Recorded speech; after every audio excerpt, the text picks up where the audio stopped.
I didn't grow up in the Unitarian Universalist faith. The faith traditions I grew up in tended to rely on the Bible for their primary mode of instruction and inspiration. And as a result, I used to greet each morning with quiet time studying my Bible. My spiritual practices look quite a bit different now, as I tend to find my spiritual renewal through meditation and reading poetry. However, I still think there is wisdom to be found in passages from the Bible. The Book of Ruth, for instance, which can be found in the Hebrew Bible, has a passage that says, "Where you go, I will go, and where you stay, I will stay. Your people will be my people, and your God, my God. Where you die, I will die, and there I will be buried. May the Lord deal with me, be it ever so severely, if even death separates you and me." How many of you have heard this passage at weddings, or maybe it was even read at your own wedding?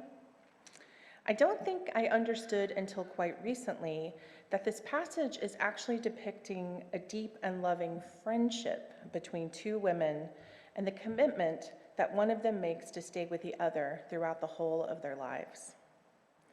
This is in contrast with the romantic words that people often think this passage depicts.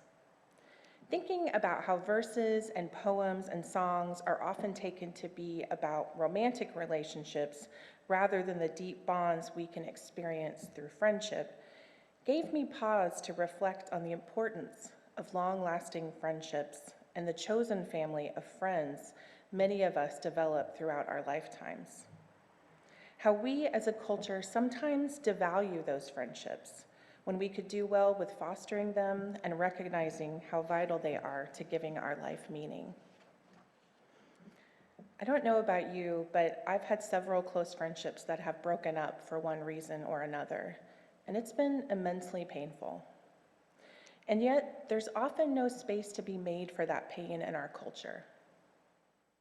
Or when a friend dies, we don't get bereavement leave, and yet many of us would likely find the loss of a friend just as devastating as the loss of a family member, sometimes even more so. However, our culture tends to place such a high value on romantic or familial bonds that we have difficulty finding the words to articulate the importance of many of our deepest friendships. And as a result, I think we sometimes give those friendships short shrift. When I was recently reading the Book of Ruth, I was taken by how it focused on the close friendship between these two women above all else. As one reads through the verses of the Hebrew Bible, it can be easy to get caught up in the suffering, empire building, displacement, and vengeance that characterizes many of the passages. So it was refreshing to happen upon this small book that quietly tells the story of the deep bonds between two women who only had each other to rely on. At the beginning of the Book of Ruth, Naomi travels with her husbands and two sons to Moab. Naomi's husband dies, and then her two sons marry Moabite wives, Ruth and Orpah. Naomi's sons unfortunately die as well after about 10 years, and Naomi decides to return to Bethlehem. Naomi encourages Ruth and Orpah to return to their mother's homes to look for other husbands. And after much consternation and wailing, Orpah returns to her family. But Ruth insists on remaining with Naomi. This is when Ruth makes the aforementioned speech and says, "Your people shall be my people, and your God, my God." In this passage, Ruth is going so far as to tell Naomi that not only is she staying with her, but she's now adopting a new ethnic identity and a new faith, as during that time period, someone's ethnic identity determined their religious identity as well. There was no mechanism for religious conversion at that time. So Ruth is indicating that she is all in. Author Courtney Martin writes this about friendships. At a certain point, at least among the happiest people I know, we start to get really intentional about who we surround ourselves with.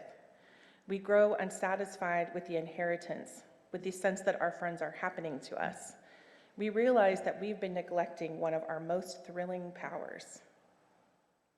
One of the great joys of becoming an adult that people seem to rarely speak of is that for the first time, we're able to choose the relationships that sustain us rather than be wholly influenced by our families.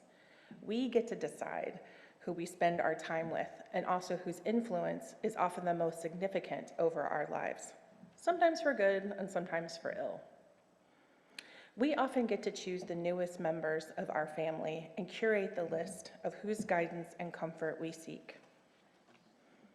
Another joy of getting even older is that we're able to create intergenerational friendships. One of the most beautiful parts of the relationship between Naomi and Ruth is that it is not only a depiction of a deep bond between two women, but two women of different generations. One of the great privileges of my life has been the friendships that I've had with women a generation or two above me. Many of those relationships were forged at my home congregation. This, to me, is one of the gifts of being part of a deliberate congregation of people who choose to spend much of their lives in community with one another. I was so grateful to be able to participate in the visioning discussions last Sunday here at First Parish and see the depths of care that this community has for one another. Time and again, the message I've received from this congregation is that the friendships and the camaraderie are a large part of what brings people to this place and a considerable part of what makes it special. Similar to Ruth and Naomi, friends can often be the ones who open doors to us to a whole new way of being. How many of you have suddenly become big fans of a certain sports team or bands or TV shows because of a friend's influence? How many of us have had even greater influence? For example, I met my husband Eric through friends, and I also gave him a chance because of another friend's encouragement. I would assume if many of you sat down and thought through your life, there would be a million ways, both large and small, that your friends have influenced you. Naomi did the same for Ruth. Through a series of devices, and I won't go into the whole story, Naomi encourages Ruth to connect with a prominent rich man, Boaz, who is also kin to Naomi. Eventually, Boaz and Ruth marry, and they have a son named Obed, whom Naomi cares for. The women of the neighborhood remark on this situation, saying, "A son has been born to Naomi," even though Obed was not Naomi's biological grandson. They recognize that due to the closeness of Ruth to Naomi, both emotionally and now legally, Ruth's son was considered to replace the family that Naomi lost and be a symbol of the continuation of her family. Ruth chapter 4, verses 14 through 15 says, "Blessed be the Lord who has not left you this day without next of kin, and may his name be renowned in Israel. He shall be to you a restorer of life and a nourisher of your old age. For your daughter-in-law who loves you is more to you than 7 sons has borne him." What's powerful to me about this passage is that this notion of a chosen family was recognized even during the 8th century BCE. Many of us have likely gone through trying times and relied on the strength and support of our friends when our families were unable or unwilling to provide the support we needed. And these friends become like family. For my part, when my family and I went through a number of losses over a matter of a few years, it was the women in my community, most of whom were from my home congregation, who had suffered their own grief and loss that held me up. Their words were the balm to the soul that I needed during those trying times. I'm often reminded of a scene from the show West Wing, which I am kind of a fanatic about, which a character, Leo, tells a story to his friend and colleague, Josh. Leo tells the story. There's a guy walking down the street when he falls in a hole. The walls are so steep he can't get out. A doctor passes by, the guy shouts up, "Hey, can you help me out?" The doctor writes a prescription, throws it down in the hole, and moves on. Then a priest comes along, and the guy shouts out, "Father, I'm down in this hole, can you help me out?" The priest writes out a prayer, throws it down in the hole, moves on. Then a friend walks by. Hey, Joe, it's me. Can you help me out? The friend jumps in the hole. Our guy says, are you stupid? Now we're both down here. The friend says, yeah, but I've been down here before, and I know the way out. Sometimes what we need most is a friend who has been down in that hole and who knows how to shine the light toward the pathway out. Naomi and Ruth did that for one another, and I suspect many of you have your own Naomis and Ruths. I know I do. C.S. Lewis said, friendship is unnecessary, like philosophy, like art. It has no survival value. Rather, it is one of those things that give value to survival.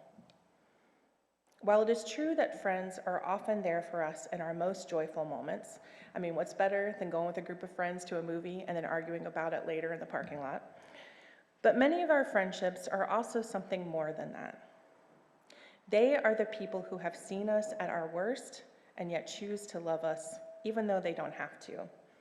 We're not going to be at the next Thanksgiving meal, and we're certainly not showing up to their cousin's wedding, so they don't have to make nice with us if they don't want to. But the miraculous part is that they still do. I'm sure in the 10 years that Ruth's husband was alive and Naomi was her mother-in-law, it probably wasn't all smooth sailing. But the story of Naomi and Ruth is important because it demonstrates that they chose each other as their family and held firm to that commitment no matter how difficult their lives were. May we all find people that have loved us through the worst of our grief, shared in our greatest joys, and returned to us again and again. And may we remember to spend time nurturing these essential relationships. Is there a friend that you may have let go during the pandemic, or whom you've lost track of between moves, growing families, or retirement? Maybe give them a call.